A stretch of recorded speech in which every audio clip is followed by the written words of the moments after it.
you fail, you fall off the wagon. What does that look like? We've seen over the years the common stories that lead people falling off the wagon and just completely crashing and burning and failing their fitness journey. In this podcast today, we'll chronicle the top 5 ways that you could completely fail your fitness and nutrition journey, and it starts right now. Welcome to the CrossFit Edwardsville Community Podcast, where we hear and learn from our coaches, CrossFitters, and Glen Ed community leaders. Now, here are your hosts, Dallas and Greg. What is up, everybody? Welcome to the CrossFit Edwardsville Community Podcast. So excited to have you here. This is where we get to meet and learn from our CFE coaches, chat with some of our CFE CrossFitters, and occasionally talk with some of our community Glen Ed, Edwardsville leaders, business owners, etc. So glad to have you here. I am Dallas Amston, your Communicate to Succeed coach, and I am a presentation and speaking trainer. And with me, as always, is my fearless, the one and only co-host, G Scale. How you doing, brother? What's up, guys? Hey, Coach G here, CEO, GM at CrossFit Edwardsville, looking to drop some knowledge bombs today. The bombs will be raining down from the skies today, right. Dallas. I'm excited because just before we started recording, you said, "Hey, should we just converse a little bit?" Or I've got a thing I might want to talk on 5 things. And I said, "Oh, well, people love the numbers, so give it to me." So what we're going to be talking about today, everybody, is 5 ways to fail your fitness and nutrition journey. And I will just say, this one's going to hit close to home for me. I'm looking forward to it because consistency is an issue, especially in my nutrition. I know I'm not alone in that. So I'm really excited to talk through this. I don't even know what all's coming, but I know G's like, I got some knowledge bombs to drop. And I got some G says fire I got knowledge here. bombs to drop. Dallas says, drop them, baby. Well, yeah, some feelings might be hurt today, but sometimes this is the education you got to get so you can avoid falling into these pitfalls, avoid these traps. I love it. So go ahead. Let's jump right into it, G Scale. 5 ways to fail your fitness and nutrition journey. Number 1, you got distracted. So this you either know this or this might be a surprise as we embark on this journey, but most people that start a fitness journey or a nutrition journey, a healthy eating journey, or both, most people do see early success. They do actually feel better, and they actually do experience some changes in their body, and they lose the bloat, they lose the guilt associated with crappy eating. Their clothes start to fit a little bit better. Like, for most people, they are going to actually look a little better, feel a little better, and see more energy in their life when they start eating in a healthy way, when they start exercising, regardless of what that path looks like. Most people will see early gains, early progress, early victories. What happens for a lot of people is they're motivated a bunch when they start, and then they get distracted. Something comes along, right? Like, they start feeling good, and they're like, you know what? I've been to the gym. I'm going to reward myself by going out with my friends to have some drinks tonight. And it tanks their progress. Or they're seeing progress, they're feeling good, and they're like, you know what, I'm gonna reward myself. I went to the gym yesterday. I don't need to go to the gym today. And then next thing you know, that negative inertia starts to set in. Basically, a wandering eye is what we're talking about here. Maybe they get a good start and they hit a speed bump. Maybe they get to feeling good and they get to feeling a little bit too content a little bit too quickly, right? Hey, I'm feeling pretty good. You know what? And then their focus, their attention, their priorities will default back to whatever the mean was. So whatever they were spending their time, energy, and efforts on before, they go back to that. Staying up a little bit too late with the Netflix binge, staying up a little bit too late with the barbecue with friends, then you don't make it to the gym in the morning. In essence, in some way, shape, or form, you get distracted. Even though you are winning, you get distracted. And the next thing you know, you're going right back to what you were doing before, even though it was working for you. I heard an interesting quote, and I was just trying to find it, but I can't find it quickly. But it was, you don't lose momentum, you choose to give up momentum. Sure. I found that to be a really interesting thing because we say to people, don't lose momentum. But I think that releases us from the power of our choice Yes. to actually choose to continue momentum. It's one of the things I say to some of my coaching clients is momentum is actually built moment by moment. And you can Yes. have positive momentum in your life or negative momentum by how you choose to manage the moments. Right. Well, and also the decisions you make today, right? Yeah. Because if you went to the gym yesterday and you go to the gym today, you're creating a forward momentum Yeah. trade, and you're also creating a pattern. Like you're training your mind that this is what I do. I just eat in a healthy way. I'm active. And if it becomes a part of your identity, after a while, it's automatic. You achieve Yeah. automaticity. But when you're early in this journey, it's so important not to get distracted so that you can start to reframe your identity and create a new set of habits, a new lifestyle. Yeah. So that's number one. I like that. Training your mind. Let me just say there too, training your mind to say, this is what I do. Or even training your mind to say, this is who I am. And in CrossFit world, we embrace our identities as athletes, Yeah. which for some means I'm a competitor in CrossFit. But for most, you're an athlete for life. You're an athlete because you want to be an active dad and you want to actually be able to go and live life and have fun and play with your kids and not just be the tired dad on the sidelines of the soccer game, right? Or you want to be an athlete with your friends and go out and do bike rides and do hikes and not be scared that you are the weak link in the chain and you're the slow one that can't keep up, right? You want to be an athlete. In CrossFit world, we embrace it as an identity level thing. I love so it's that. not what you do, it's who you are. Yeah, I love that. Awesome. So number one is you got distracted. What's number two? Number two, related to the above, you quit too soon. So the flip side of the coin is maybe you made some changes to how you eat, to how you exercise, you made some positive changes, and you didn't see progress as fast as you wanted to, right? Yeah. Understanding this is a journey. And if you're 30 pounds overweight, 50 pounds overweight, that didn't happen overnight, and it won't come off overnight either. Right. So, a lot of people will average 1 to 2 pounds of weight loss a week, but they may quit before they get to their desired 50 pounds of weight loss because it just all of a sudden they realize, 50 weeks feels like a long time, right? You were still winning, you were still making progress, but quitting before you actually get to where you need to be, before it becomes a lifestyle. Or like many people will make great progress for months and then they hit a sticking point. Yeah. And they're not really sure what the problem is. And so they just kind of get stalled out and then they quit when they're not making the same progress they were making earlier, which is the point where it's like really helpful to have a coach. But like quitting instead of successful problem solving, for many people, it's some variation of they're heading the right direction, for whatever reason, they just stop in the journey to go do something else. They quit too soon. I like that idea of think of successful problem solving. Yes. Because we've all hit, I know I hit it. I can tell you right now on the yo-yos I've done in my weight, it's always week number 3. It's around day 21 to 24 is the first speed bump. You see good progress. Now, we all know that in that first week or whatever, you lose water weight of a few excess pounds just because you're cutting out some of the things that cause some of that inflammation. But for me, around week 21, when the real legit 1 pound per week fat burning starts to kick in, and then all of a sudden the train slows, and you're like, "What's going on?"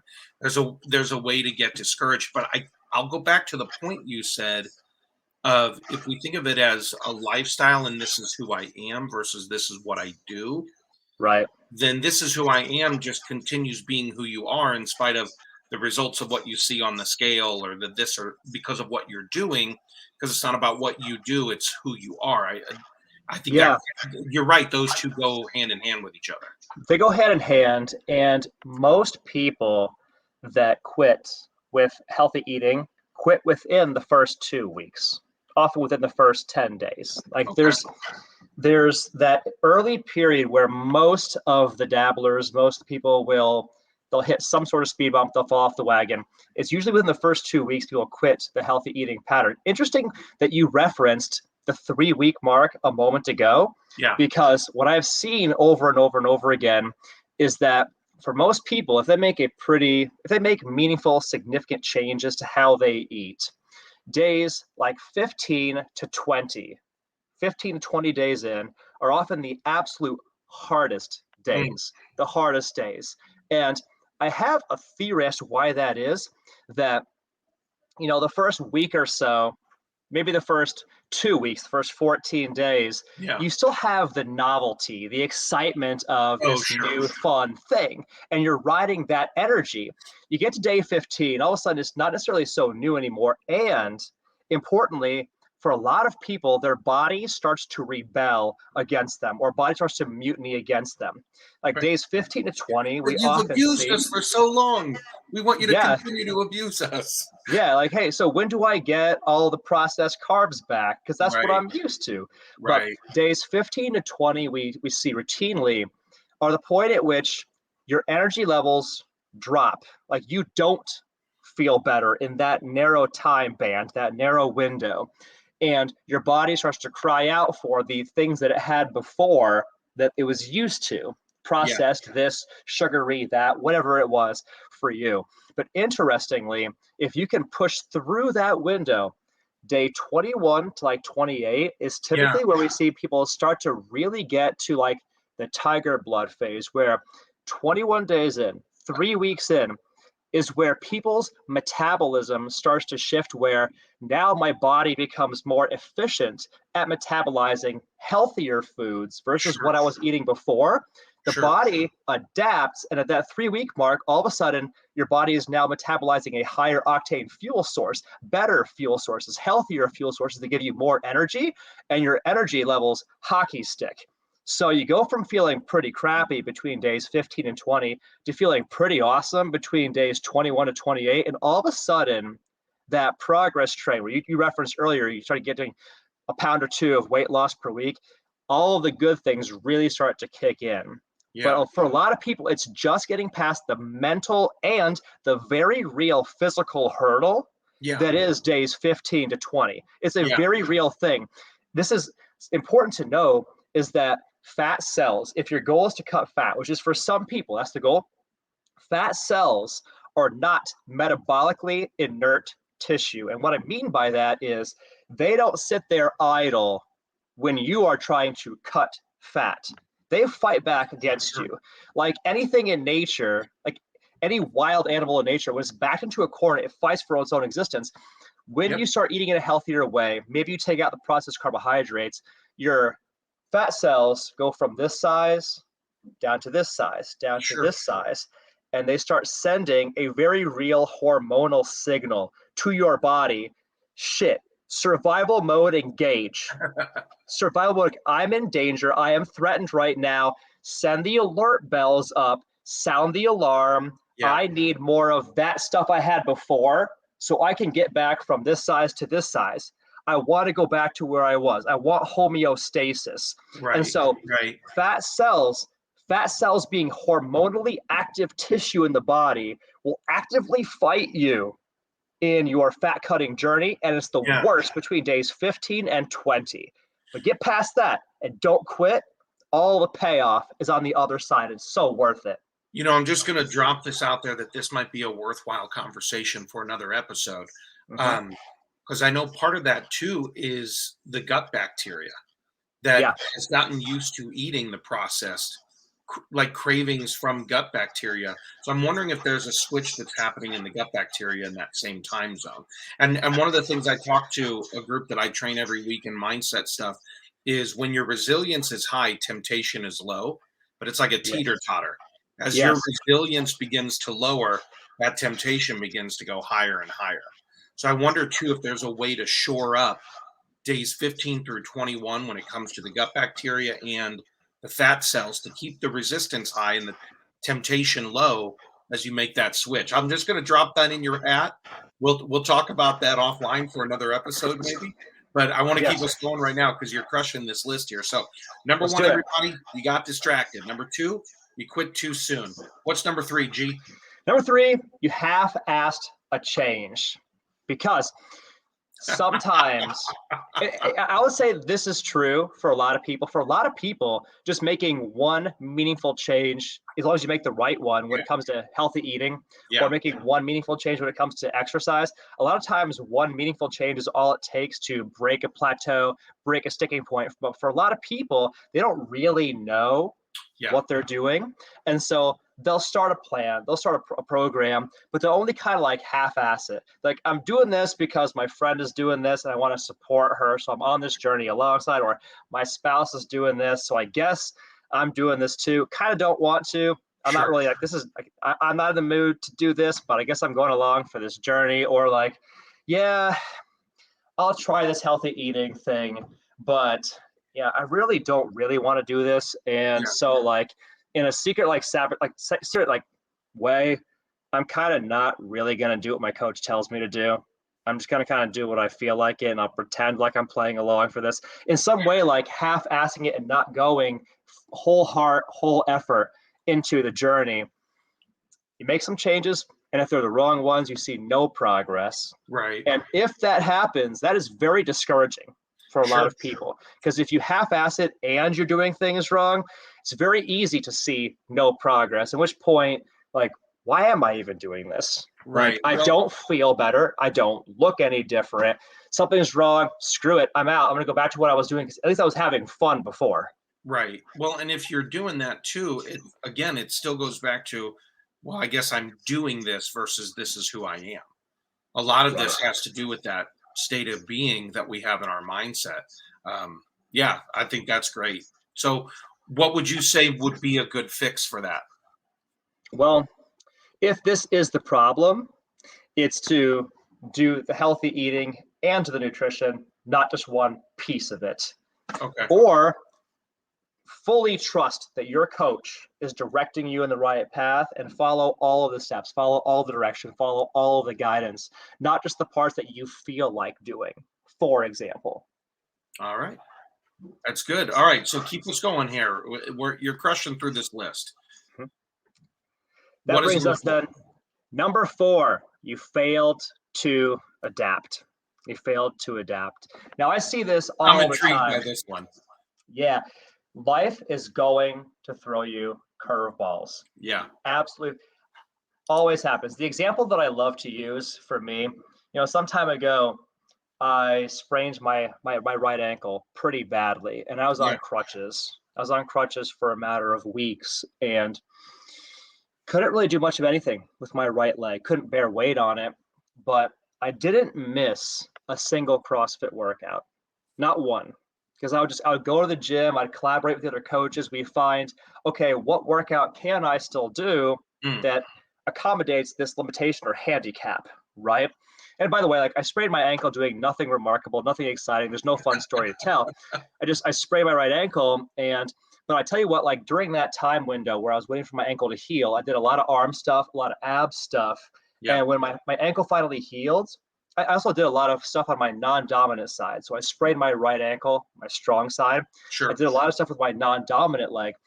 When I was finally healed and I was finally off of crutches, my arms were way stronger, my abs were way stronger, and my left side, my non-dominant side, was much closer to my right side in terms of pure strength. So it ended up being a blessing in disguise, and it benefited me in terms of my fitness. And I was still able to make great progress because I did what I could, right? Sure. But I use this example because almost everybody, I think that the universe tends to test us to see, are we really serious about this journey, right?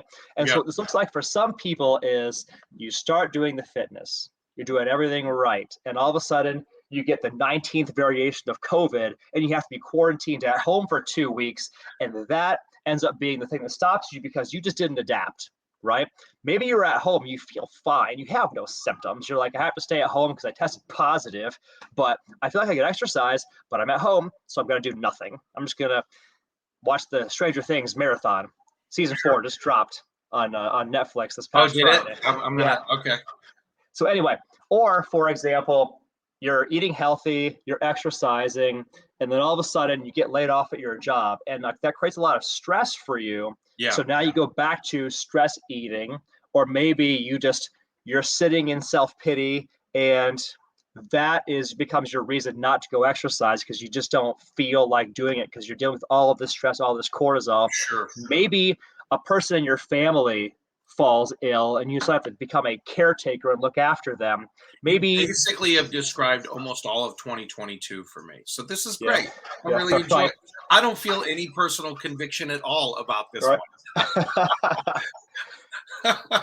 But everybody gets tested, Dallas. Everybody gets tested. So for some people, like in our age bracket, especially, people that they're in their 30s or their 40s, you'll pull a muscle doing absolutely nothing whatsoever. You'll wake up and go, where did that pain come from? Yeah, you'll wake up and be like, I pulled a hamstring getting out of bed this morning. What the hell? Yeah. And then well, I guess I can't go to the gym today. No, you could. And you can go there and work on your arms and your abs. And your arms, your abs would look amazing. Yes, you can't use that leg for the time being, right? Sure.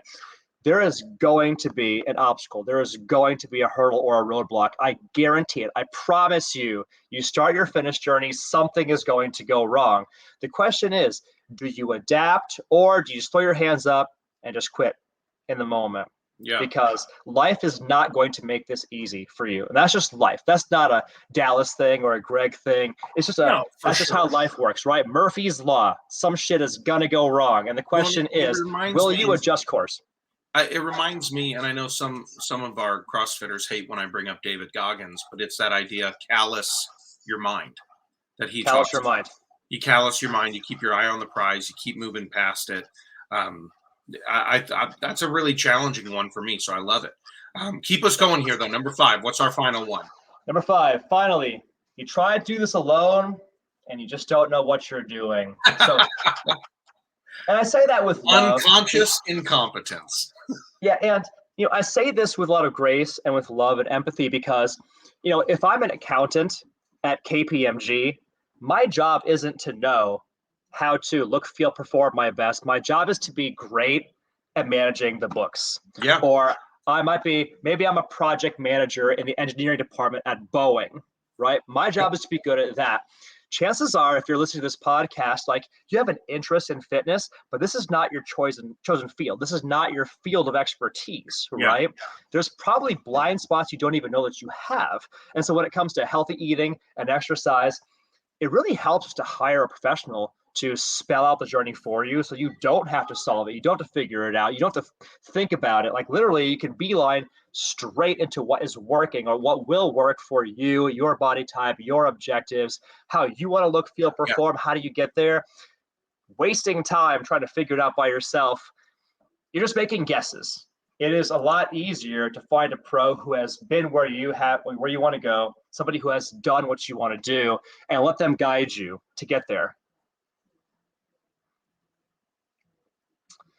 Trying to go it alone. There's such a and I think too there's such a impetus on our society of just get more information.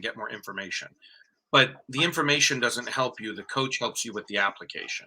And I think that's an important part of it as well. Yeah. Derek, I think I'm dragging a little bit. Maybe I'm back. Yeah, ditto. Getting a little bit of lag here. That's okay. We'll work with it. Derek Sievers is a thought leader that said, if more information was the solution, we'd all be billionaires with 6-pack abs. We're all inundated with information. We all have 1,000 ways of learning about anything that we want to learn about. Yeah. Sometimes having a coach means having a person that actually holds you accountable to following through and taking action on what you need to do. And there's an expression that I like. I think it's an African proverb that says, if you want to go fast, you go alone. But if you want to go far, you go with others. Yep. If you want to go far, join the tribe of others going the same direction. Yeah. And walk the path with them. Well, this was really informative for me. Again, everybody, we covered here the 5 ways to fail your fitness nutrition. I'm going to quickly just review them here for you, but I'm going to review them in the opposite. Number 1, find out what's going to distract you and try and predict how you can overcome those distractions. Number 2, how can you build up your resilience for when you meet resistance so that you don't quit too soon? Number 3, what do you need to do fully to commit to? What micro commitments on a daily basis do you need to cover? Number 4, what are the potential things that you see as hiccups that you can say, oh, I can get my best plan forward, or be able to reach out to a coach to say, Yes. hey, I need to know how to adapt. And then number 5, how do you need to join the community, build in the community more, get more training, get more coaching, all of those things, so that you can overcome all of these 5 fails that G talked about today. G, this was super informative. Thank you so much for You bringing got this it. up, man. If you're here watching this today, and if you're already in our community and you're like, man, I need to level up, you know that you can reach out to us through the website as well, or through any of our social medias. We're on Facebook, Instagram, TikTok, Twitter, at CrossFit Edwardsville. You can also go into ye old Google machine, as I like to call it, because it's almost 20-year-old technology now. And you can look up CrossFit Edwardsville. You can read hundreds and hundreds and hundreds of 5-star reviews, see transformation stories. And when you are ready, whether you're new to the community or you're in the community now and you're ready to go to the next level, you can go to the website, CrossFitEdwardsville.com, and you book a no sweat conversation. Again, that's CrossFitEdwardsville.com. Book a no sweat conversation so that you can talk about your next steps in your fitness journey to look better, feel better, and perform better in your life. And more importantly than that, not fail in your journey.